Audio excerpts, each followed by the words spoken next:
Special 1936, first year of the Knucklehead. It is the holy grail of what Harley did. It's the beginning of the big twin. It's got the style, and every part on it is specific to 1936.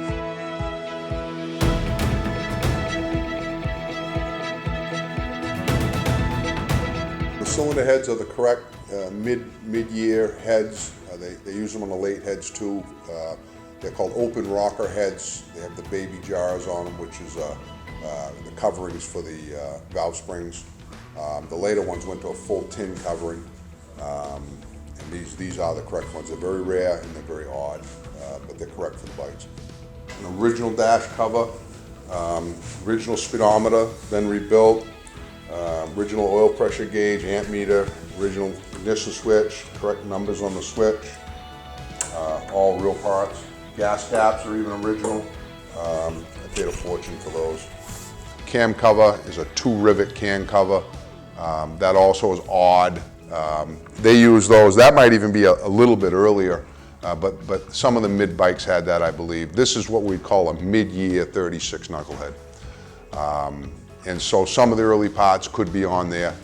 And this has a few of those, which is rare stuff. The rims are original Harley rims. The spokes are original Harley spokes that were taken out of the wheels, sent for cadmium plating, and then reinstalled. Correct early stepped hubs, which are the hubs for the 36. I think they went to 39 with the stepped hubs. The fenders are the small brace fenders with butterfly braces on the inside. These terms are terms that the Harley people would know, the average person would not. But it identifies them as early Knucklehead, or in the term early Knucklehead, that even applies to like pre-war Knucklehead, pre-World War II. But 36s have a lot of odd stuff that some of the other pre-war bikes don't have.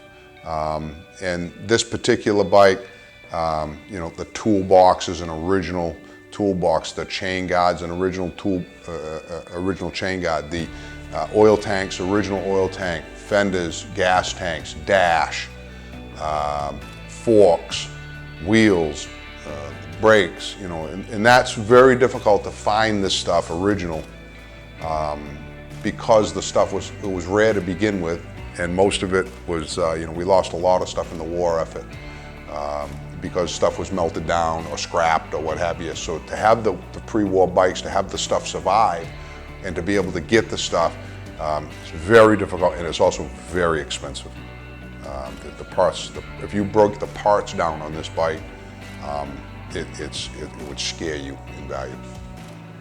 It has the correct M5 carburetor, crash bars original, even the oil lines and gas line are original lines that I was lucky enough to acquire. Correct 4-bolt transmission, the kicker cover, all real Harley, all the right stuff. Clutch pedal, brake pedal, and the mounts, they're right. The mud flap on the back of the fender, NOS, which means brand new from the day. The switches and the spirals on the handlebars are real Harley that have been reworked. The hardware, a lot of the hardware is original. That means the nuts and bolts. A lot of it is original stuff that we reworked. You can buy kits for them. In the kits, the stuff is nice, it's correct, but we used original stuff where we could. Yeah, it's a great bike.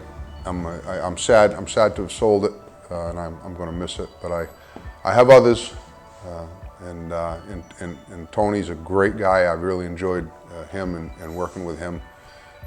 Good guy to end up with it.